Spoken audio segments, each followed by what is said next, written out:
Bonjour, dans cette capsule, je veux voir avec toi les fonctions périodiques. Donc, je veux explorer un peu les caractéristiques générales des fonctions périodiques. Donc, comme le nom l'indique, une fonction périodique, c'est une fonction qui se répète, où on va reconnaître une période. Donc ici, c'est un bel exemple. Graphiquement, les fonctions périodiques, c'est que pour un intervalle de x, je vais avoir un motif en y qui se répète. Donc sur le graphique, souvent, on va les reconnaître rapidement. À chaque fois qu'on va avoir un motif qui se répète à l'infini, ça va faire partie des fonctions périodiques. Donc ici, parfois, ça commence à 0 puis j'ai une fin. D'autres fois, c'est un motif qu'on voit clairement qui va se répéter à l'infini. C'est pas toujours centré à 0, mais ce qui va caractériser les fonctions périodiques, c'est que pour un intervalle fixe de x, tu vas toujours avoir le même motif qui va se répéter à l'infini. Un bel exemple de ça, c'est l'exemple de la nacelle de la grande roue. Donc, vous connaissez la grande roue dans un parc d'attractions.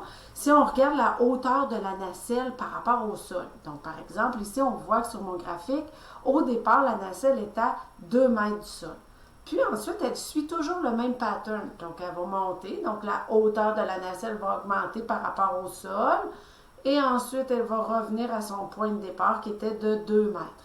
Donc, ici, on voit bien l'évolution de la hauteur de ma nacelle. Et après ça, la grande roue, elle fait toujours le même cycle, la même période. Pour une même période de temps, la hauteur de la nacelle va toujours varier suivant cette hauteur-là. Donc, c'est un bel exemple où on peut voir justement la représentation graphique. On va voir une période. Dans le programme de 4CST, ce que je vais te demander, c'est d'être capable de reconnaître la période. Oui, on serait capable de faire un modèle mathématique, une équation, mais ce n'est pas notre intention.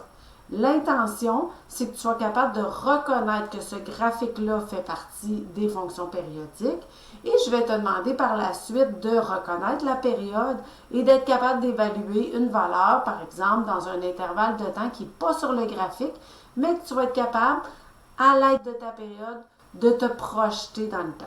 Donc, notre intention, c'est de reconnaître les fonctions périodiques et d'aller chercher des valeurs, des prédictions graphiques. Voilà pour la fonction périodique.